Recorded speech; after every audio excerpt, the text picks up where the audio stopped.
Well, hello, everyone. Thanks for joining us today for our next episode of Mixed Messages with Jeff Bogue. My name is Joe Caruso, and I'll be your host as we dig in to today's topic. Well, from news sources to comedians, friends to advertisements, it seems everyone has an idea of how we should think and live and make decisions. But when everyone disagrees, how do we cut through the noise? How do we sift through all the information overload and choose what governs our lives? As we pray and process these things, we want to offer a resource to navigate some of the day's most pressing topics and questions. Jeff, got to get something off my chest. Go, Joe. Go. I miss you, man. I know for our listeners, we drop these just about weekly, but if we're not able to get together, we drop some rewinds and some kind of like hits and stuff from our podcast. But you and I have not sat down in like a month to do this podcast. Yeah, I've been gone. Sorry, Joe. It's been since you've been gone. I've been gone. We have a great opportunity as a church, and I think even a responsibility to coach other churches, and so I've been doing that quite a bit. And I bring our campus pastors with me, so I wind up getting to coach them too. But yeah, I've been in Texas, Atlanta, Nashville, all over the place. So it's been good, though. It's been good. And Traipsing your way through a country song. Yeah, that's right. Oh yeah, I went to Country Music Hall of Fame. Of course you did. Oh, absolutely. It's amazing. Jeff, do you like country music? A little bit. A little bit, yeah. A little bit. There's some trivia for our listeners if you didn't know. Yeah. But no, it was good. And we get to, what God does here at Grace really echoes around the world in a neat way. And this is one of those ways. So it's fun. But I'm glad to be home. Tired of airplanes and hotels, so I'm glad to be home. Yeah, my favorite airplane memory with you is still sitting next to you on a long flight across the Atlantic with like nasty, seeping, oozing poison ivy on my arm. Listen, everybody, everything he said is not an exaggeration. This was like pussy poison ivy, and we're on like a 12-hour flight. And I'm in the Joe's on one side, and on the other side is another big guy. Yep. And I'm sandwiched there with nowhere to go. Yeah, and it's like, I actually even wonder if it wasn't just poison ivy, like if it was like poison sumac or something, because that was probably the second most intense case I've ever had. I'm surprised they let you into the country. Well, do you remember when we were in our layover in Paris, we actually had some time to walk around for the day. We stopped at a pharmacy and got some gauze and stuff. Yeah. So that when we got to Africa, I could cover it up. Yeah. Because we didn't know, but I'm like, do you walk into Africa with an unknown disease oozing off your arm? No, it's better. Yeah. It's better not to walk into anywhere with an unknown diseze oozing off your arm. I suppose. Just as a rule of thumb. Yeah, as a rule of thumb. Yeah. And that's the topic for today's episode. Oh, my. Well, speaking of topic of the day, we should jump into some real things here. Jeff, today our question is really about a ministry that our church is kind of kicking up a notch, stepping into a whole new level of, and it has to do with serving people with special needs, and then also their families and caregivers. Jeff, why? Before we kind of dive into why would we do that and all those kind of things, I think it's important. What does that mean?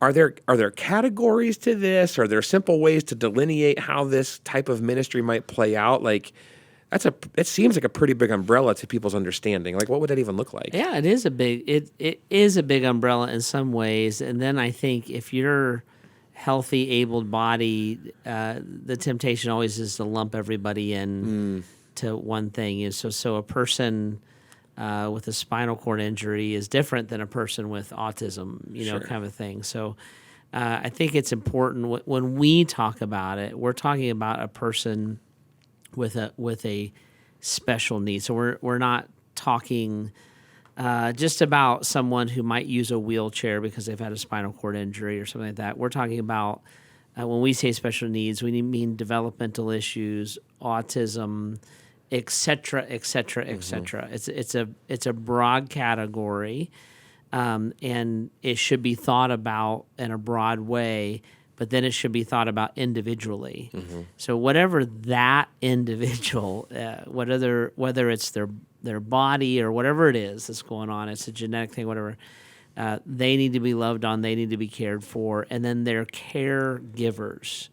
Depending on severities of things, Some people need care, and sometimes even that. Sometimes that's special needs. Sometimes that's because if you've ever cared for an elderly parent, you just know like how important and passionate and exhausting that process is, Sure. especially if it's a child and they have severe limitations. So that's what we think about. We think about kind of in that category or that paradigm, so to say. How can we help care for, try to make Jesus make sense to, give respite to those with special needs and their caregivers?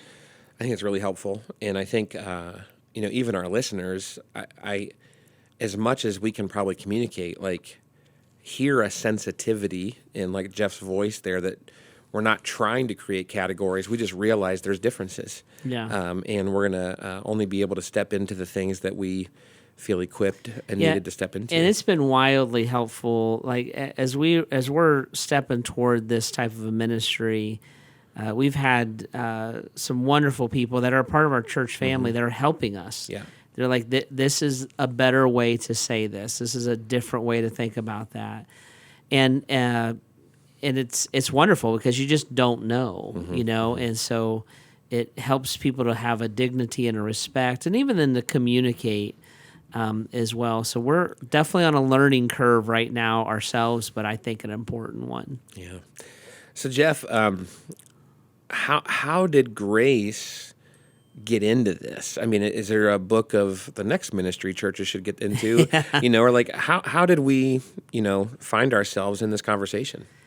There's a history to it, and I can tell you if you want, but it just started with loving people and getting connected to them, and that led us to kind of a discovery and an awareness that the special needs community is underserved by the church community. And there's a whole bunch of reasons, and I don't mean that as any kind of an indictment. It just kind of is.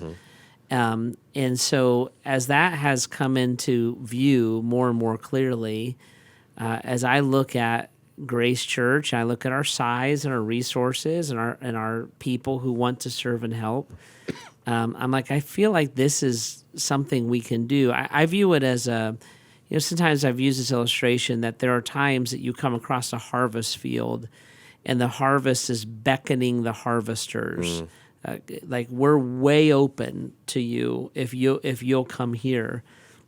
And I feel like this is one of those situations where that community is they're way open to the church, way open to Christ potentially, way open to help and service. And they're like, if you are willing and then at times able to do that, we would love it and we would embrace it. And so we kind of discovered that over time and discovered that there's not a ton of churches that have been able to step into that in a big way. There are some, and we are learning from them right now, but not a ton. And so we're like, well, Lord, you've given us a lot, and including people who can help us learn and educate us and want to serve.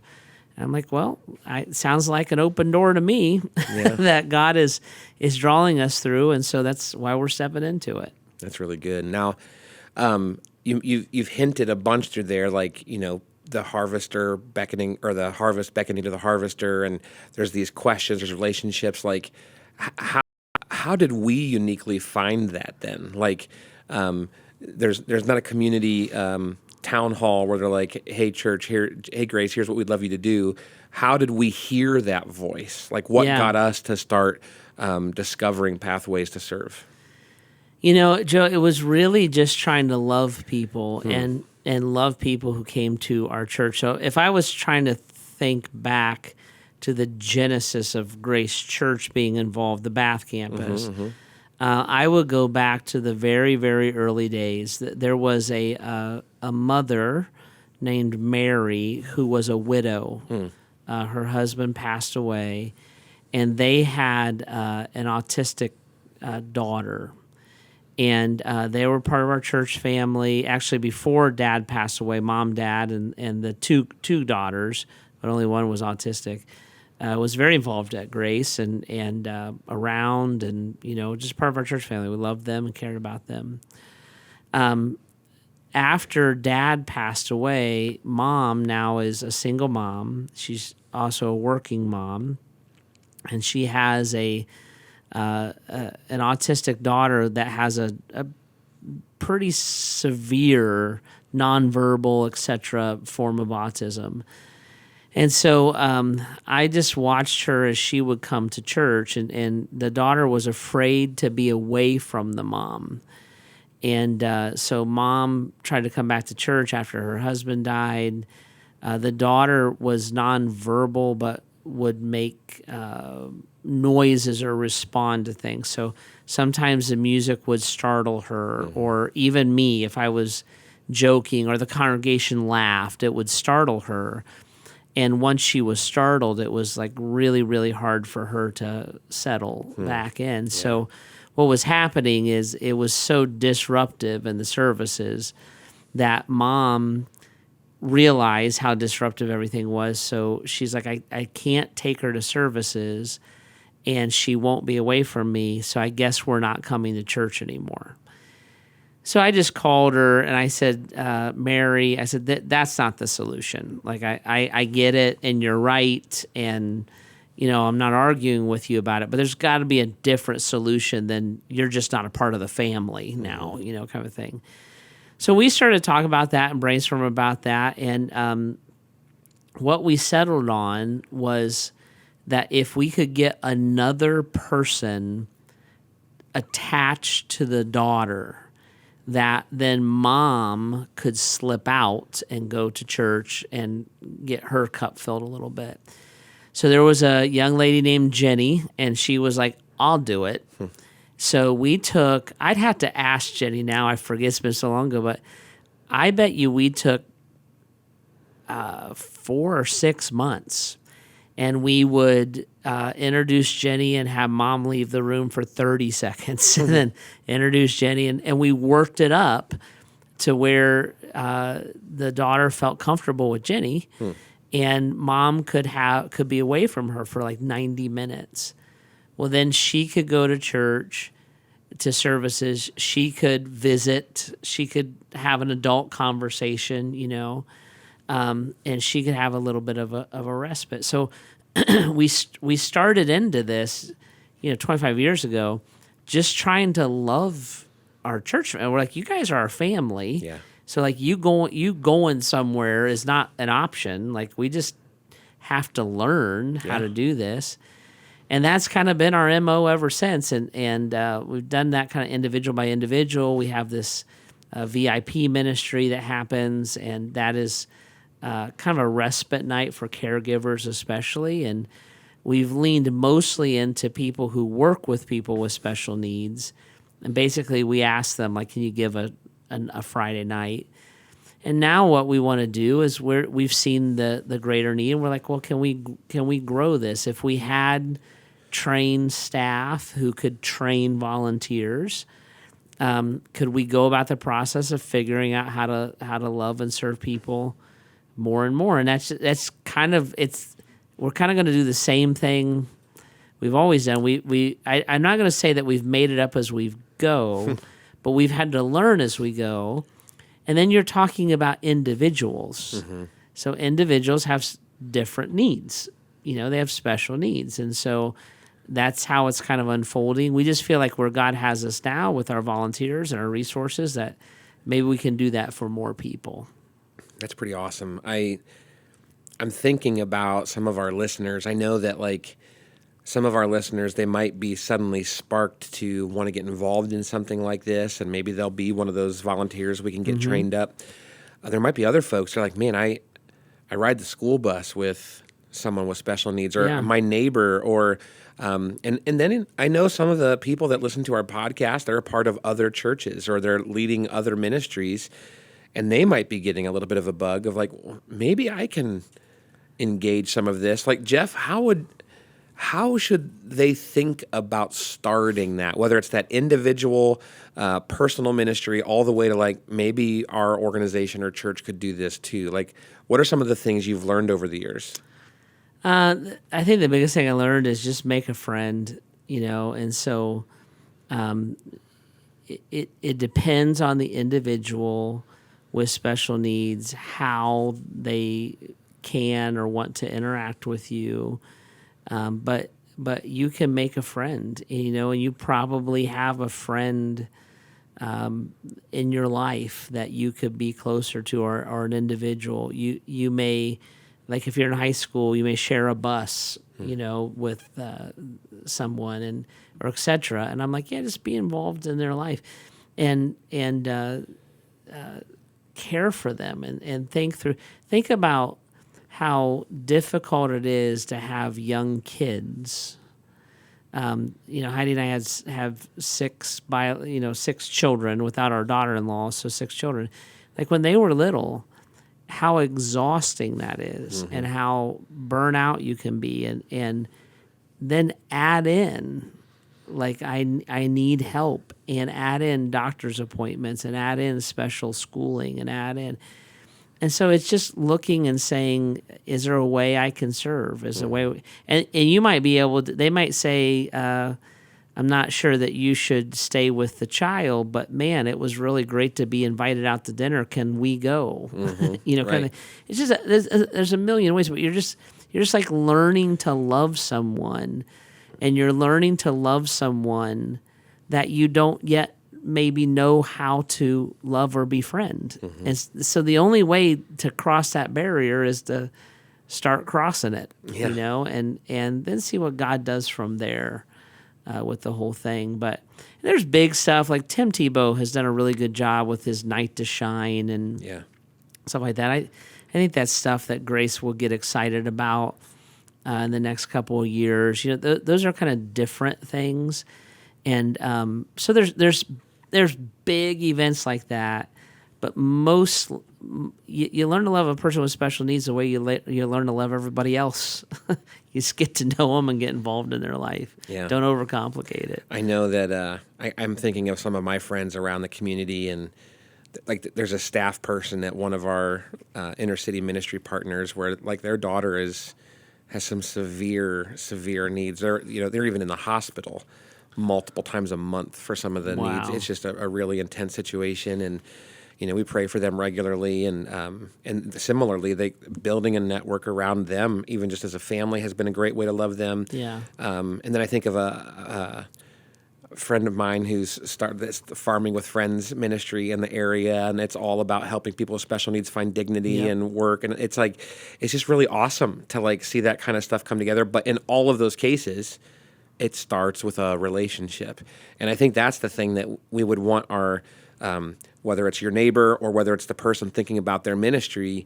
this isn't what program do you want to run and then see who fits into it. Right. It's go meet the person, learn to love them, and then see if something starts out of that. It's the way you start every program at a healthy church. Yeah. You don't build it, then they will come. You build it because they're already here. Yep. And you're trying to help and serve and love. And I think that's where we're at. And I think, the size of Grace Church, the accessibility, we have something as simple as we have a newer building. There's elevators, so it's just so we've just been blessed with all of this, and I and the elders, all of us are always saying, well, how can we use what God's given us more and more? And I would say that this community has open arms for us. Yeah. And I always look for that. That's how we did sports, how we did urban stuff. I mean, we were invited in. And so there's an invitation, and we're excited to see where God can take us with it. That's really good. Well, this is something that it sounds intriguing to you, and you want to know more specifically about how you can get involved in some kind of way, reach out. We'd love to get you connected and brainstorm with you or help point you in a direction. There's going to be some really neat ways to plug into folks and families here at the church to serve in these ways. If you have questions that maybe are like this, why do people do and Christians do what they do, or how does life work, you can always submit those at bath.gracechurches.org/mixedmessages. And if you want to hear more of what you're hearing, make sure you subscribe, follow, rate, and review our podcast. If you're looking for a group of people who are running after Jesus and trying to serve and love those like we mentioned here today, you can always join us here in person at Grace, or even begin to check us out online.